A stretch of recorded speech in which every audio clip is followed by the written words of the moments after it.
Oke, selamat datang kembali dalam perkuliahan Matematika 2B MA 1202.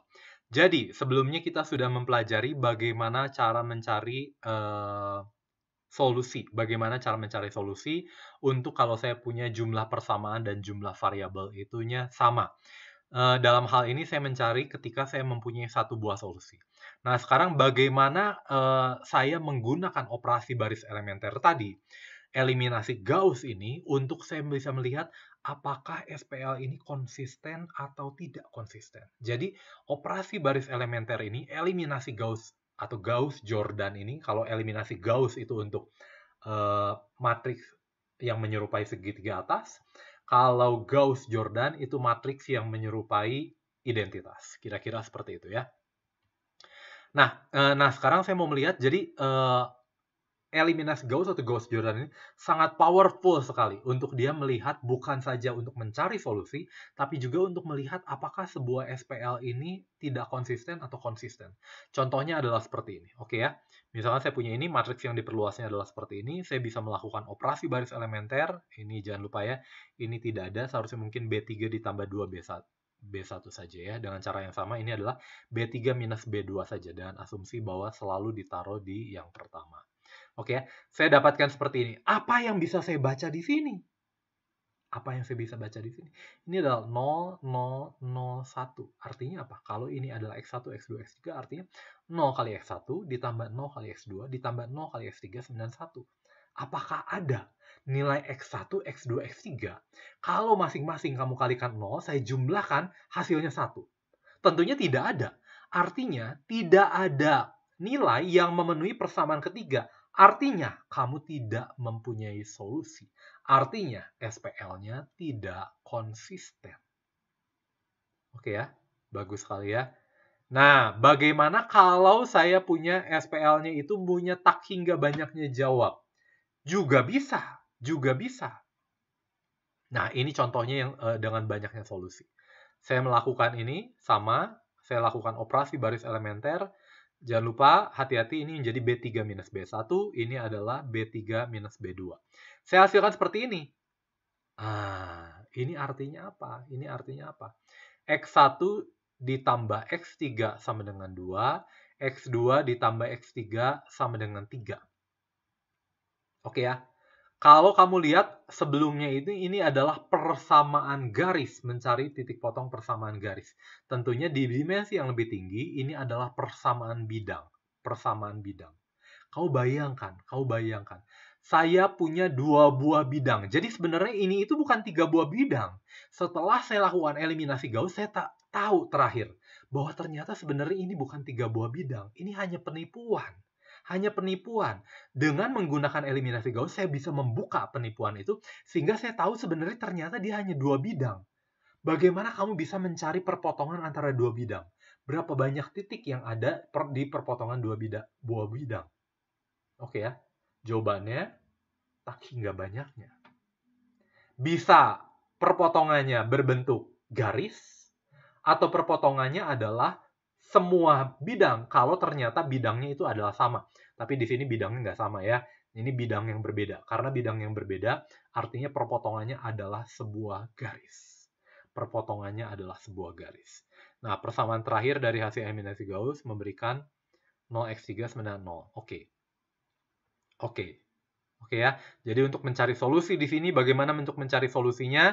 Nah, biasanya ini yang kita sebut leading one, yang kemarin sudah sempat saya sebut. Oke ya, leading one. Maka yang leading one-nya itu menjadi variabel, yang lain menjadi parameter. Jadi saya punya ini X1, X2, X3, maka X3-nya akan menjadi parameter. Jadi saya akan misalkan X3 itu adalah T sebarang bilangan real. T-nya itu sembarang bilangan real. Maka saya punya adalah apa? Maka saya punya X2 itu sama dengan 3 dikurangi T. Betul ya? Kan ini X2 tambah X3 sama dengan 3. Berarti X2-nya itu sama dengan 3 dikurangi X3. Padahal 3-nya itu adalah T. Jadi saya punya X2-nya itu adalah 3 dikurangi dengan T. Oke. Dan cara yang sama, X1-nya apa? X1-nya itu sama dengan X1 ditambah X3 sama dengan 2. Padahal X3-nya adalah T. Jadi 1 sama dengan 2 minus T. Jadi saya punya X1 itu adalah 2 minus T. Sehingga SPL di atas Oke, oke. Jadi SPL di atas jadi apa? Nah, kalau saya simpulkan, X1-nya itu 2 minus T, 3 minus T, dan T. Jadi saya simpulkan solusinya adalah seperti ini.